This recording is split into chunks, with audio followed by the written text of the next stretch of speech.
ડભોઈની મહેદેવી high school ખાતે ઈદે મિલાદુન્નબીના પાવન પ્રસંગે સતત 7મા વર્ષે રક્તદાન કેમ્પનું આયોજન કરાયું। ડભોઈની મહેદેવી હાઈસ્કૂલ ખાતે ઈદે મિલાદુન્નબી નિમિત્તે સતત 7મા વર્ષે રક્તદાન કેમ્પ યોજાયો। જમિયત ઉલમાએ હિન્દ સંચાલિત યુનિટી ફાઉન્ડેશન અને Lions club of Baroda blood બેંકના સંયુક્ત ઉપક્રમે યોજાયેલ કેમ્પમાં 150થી વધુ યુવતીઓ યુવાનોએ ઉત્સાહપૂર્વક રક્તદાન કર્યું। આ પ્રસંગે શહેર કાજી સૈયદ સરફુદ્દીન સાહેબ, મૌલાના સિરાજ પટેલ, શશિકાંત પટેલ, ડોક્ટર બીજે બ્રહ્મભટ્ટ, નગરપાલિકા પ્રમુખ પુષ્પા રાવલ સહિત આગેવાનો ઉપસ્થિત રહ્યા।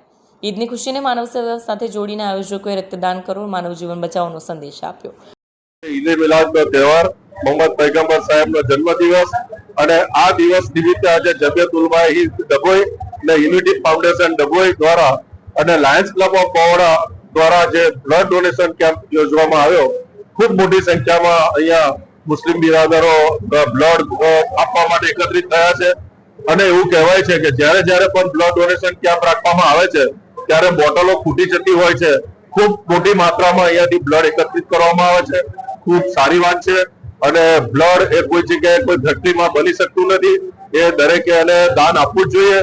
જે રીતે અમારા પ્રમુખશ્રીએ આપશ્રીને જણાવ્યું કે ભાઈ જ્યારે જીવતા હોય ત્યારે બ્લડ ડોનેશન અને જ્યારે આપણું મરણ થાય ત્યારે અંગદાન, આ બે ખૂબ અગત્યની વસ્તુઓ છે।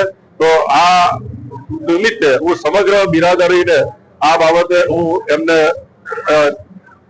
શુભેચ્છા પાઠવું છું ને આજના દિવસે આ ખૂબ સારું કાર્ય કરવાની પણ શુભેચ્છા પાઠવું છું। વિડીયો જર્નાલિસ્ટ ફઝલ રઝા ખત્રી સાથે સત્ય ટીવી ન્યૂઝ ડભોઈ।